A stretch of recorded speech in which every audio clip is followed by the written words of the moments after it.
Hello everyone and welcome to the series. This time it's the Camlann Mace, and I'm not even going to show a build for this because, to be honest, I couldn't really find anything that worked for me. So I'm just going to, talk over the actual gameplay, or gameplay, the massacre, if you will. It's like, I think one of the biggest issues though is that you really do need spec. Like, I wanted to do this for a while now and show like the skill tree from before and then after, because I mean I did get a little bit of spec in every like weapon that I used, and some of them were already maxed out. And I feel like those weapons that were maxed out did like so much better than stuff that I don't have maxed out. It's like, especially these maces, because they're so bad you would never really use them in corrupteds.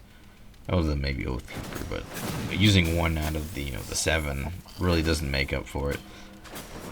Anyways, here's a look at my skill tree now, as of today. And to be fair, like, I did have a decent amount at the start. Like, I think I maxed out like the cloth shoes, cloth helmets, and then I was maxing out. I didn't finish it, but I was maxing out the leather armors. Because I think I was going like for a very specific build, especially for the mist. But I could never like find out what weapon I wanted to use, so I was just using like a little bit of everything. Like there's one weapon in like every tree. Well, mostly there was one weapon in every tree that was very interesting in solo, but then everything else was bad. So I have like one weapon that I leveled up, a lot, but then everything else was just never leveled up with it. And I could never find a weapon that really suited me that I wanted to level up with.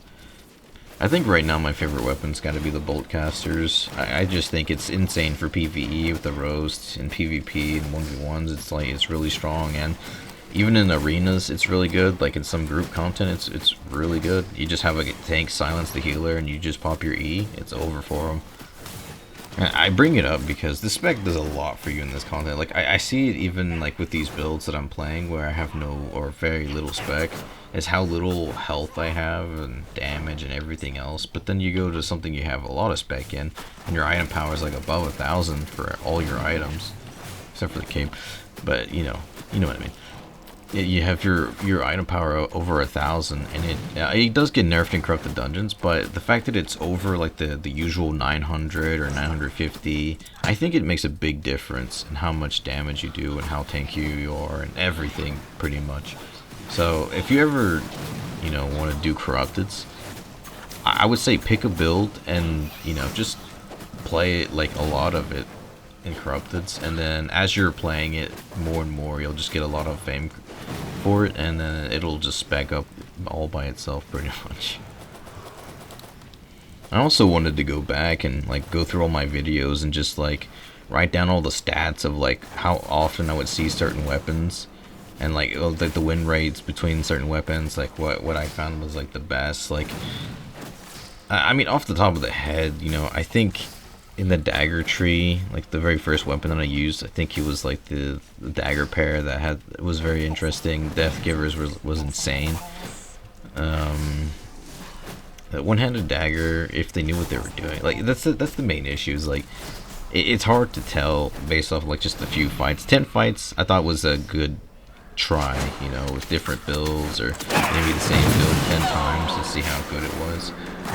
But the thing is, I don't know if there's like an infamy like matchmaking, but sometimes you just fight players that are like brand new, very at least, that have maybe a couple hundred kills, and then sometimes you fight people that play this game non-stop throughout the dungeons every single day, and they stream it every single day, and then you run into them with some of like the most meta builds, and it's like it's hard to say if your weapon's good or not, especially in budget, because you're not using all the tools they give you. You're lacking like a cape, and then sometimes there's fights where it's like, oh, if I had like a set for cape, or if I had a lot cape, it would have made the complete difference in that fight.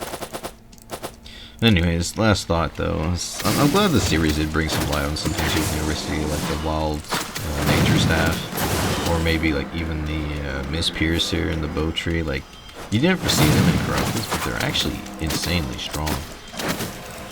And yeah, that's gonna be it for me. I'll catch you in the next one.